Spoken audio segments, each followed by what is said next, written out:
Hello guys, how you doing? It's A straight. Let me be sure this is recording. Okay, it's A straight, and I want to show you a breakdown of the trade I took earlier, which is still running anyways. I took it earlier today and it's still running, and we are just a few pips away from take profits. And what I'm targeting is the 4-hour liquidity. Okay, let me put this to full screen. Okay, probably still be needed. I'll be going back and forth full screen and all. Okay, so I'm just going to give you a breakdown of everything and what I was looking towards. Alright, trying to make a mess and so everything is kind of clear to everybody. Alright, so there's this crazy, I don't know what to call it, animal making noise in the window. I don't know why it's doing that. I think it's is that a crow? It should be a crow. But whatever, I don't even care. So as long as you guys can hear me, just get the message. So let's leave this we're gonna get to it later on. This 1 hour BC. That's a buy side imbalance, sell side inefficiency. That's the 1 hour BC, that's what it means. So if you look down here on the 4 hour, there's this buy side liquidity. We've been flirting around it for quite some time. This main threshold, I don't think it's going to hold price because it's done its work on the daily time frame. If you go to the daily time frame, they're going to see what I'm talking about. So this mean threshold was recently moved this morning. This was what I was looking at, the mean threshold, which was the middle of this 3 up close candle. I'm going to show you that's mean threshold of an order block. The middle of an order block is mean threshold. The middle of an imbalance is consequent encroachment. So you see, this is what I was looking at as the mean threshold, and we flirted around it, and it's just not trying to hold price to go lower, because by now I should be expecting lower prices. But because of this 4 hour CB, I was like, this 4 hour buy side liquidity, I was really eyeing it, and I was like, I think that was my objective for yesterday. I didn't even get an opportunity to be in the trade yesterday, so I didn't even take a trade. So let's go back to the 4 hours time frame. Now you see why I don't even look at the main threshold. I just left it there for, okay, let's see what you want to do, but I don't have faith in it. Okay, I'm looking for higher prices. So now back to the 4 hours time frame. Let's see. So you already know this is why I'm looking at this liquidity, and I'm thinking it should be swept. It really should be swept. Okay, so then I came on here, and that's when I observed this. These are most of the PDRs that I'm looking at. This is the new week opening gap anyways, but we'll get back to that topic. Let's be focused right now. Okay, so where should I be? There should be here, right? Good, yeah. So that's it, and I marked that out. Well, it was fucking wide, you know. So I was like, man, if we are bullish, I do not expect it to be completely filled. So that's where we get to this 1 hour CB. We're gonna get there, but if we were bullish, I don't expect this gap to be completely filled. So now what do I do next? I make it a gradient. What is a gradient? I'm gonna pull my fib. Okay, I'm gonna go to the gradient level. This is a gradient. That is 75%, 50%, and 25% of that this thing. So just to make everything snappy, I'm just gonna bring it out. I just want to show you how I grade it. This is 75%, 50%, and 25%. Alright? Okay. So I already had that saved. So I just, after measuring it, I just lined out and wait to see where those price react to from these levels. Alright? That's what I want to see. Where those price get to react to from these levels. So as you can see, I'm trying not to make the chart look messy. This took me a whole fucking time. So yeah. So then right here, I will have gone to the 1 hour by the time this was happening.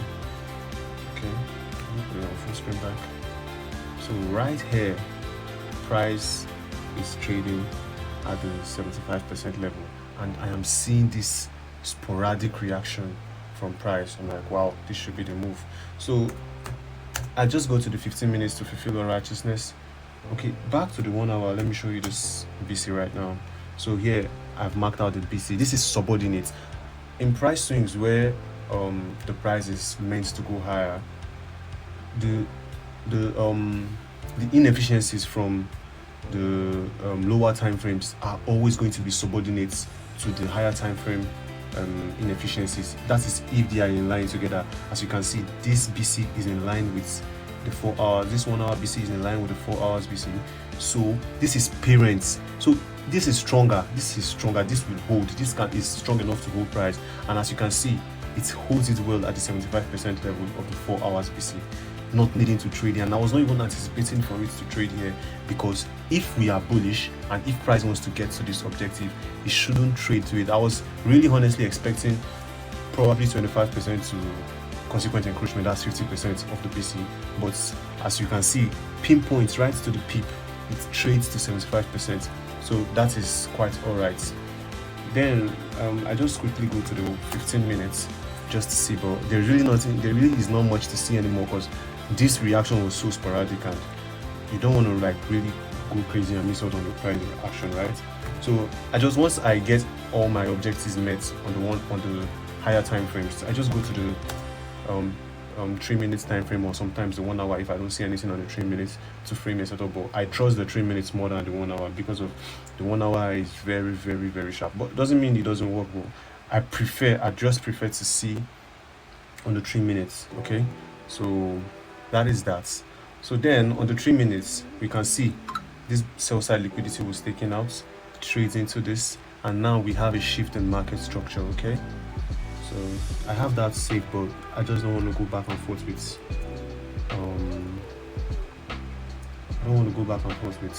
full screen and all that bullshit. So I'm just gonna put that down. So we have this shift in market structure. So once I see this shift in market structure, what next? Okay, do we get that retracement that we need to get? So we'll pull up our fib.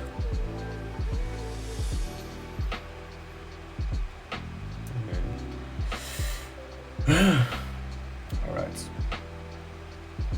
is my discount array. So this is the imbalance here. I don't want to draw it and waste too much time. I want to make this video as short as possible.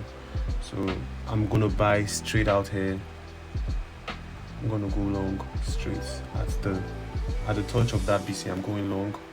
I'm putting my stop loss just here, and I'm riding it all the way to this place. That is a fucking good 1 to 5.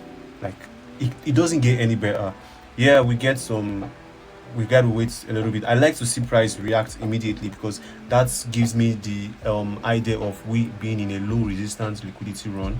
But it was not that bad. If you check, let's see how many, although the trade hasn't even manifested yet, but if you want to pick out, I've already trailed my stop, and I'm very, very happy with it hitting my stop if it doesn't. But I do believe that we're gonna get there. So this is literally 3 hours. Man, it's long. I'm not gonna lie. My standard of trade, it's long. I love to see my trade not more than 2 hours to get to the target. Sometimes less. Like if I'm very, very lucky, sometimes 30 minutes. I've been in a 1 to 5 that gave me crazy reaction. I think the CPI news trading, I didn't deliberately want to trade the CPI that day, but I think it's here on the YouTube channel. It was like 30 minutes some, I guess so, if my memory serves me right. So, and this is 3 hours, and we haven't even gotten to. So on the days like this, this is a low this is a high resistant liquidity run. Okay, so on days of low resistant liquidity run, it's gonna even be better. You shouldn't even waste this much time, but it's still not bad. It's still not a bad trade. Okay, so that is that for this trade. And if I'm gonna wait for the next, this is a 3 minutes time frame, so for the next, give it maybe 15 minutes or even 20 minutes, we should hit target, or price is going to be moving away from our direction drastically. So, but that is that. So this is how you can catch 1 to 5 sweet good trade on the New York session. So until I catch up with you guys later, be safe.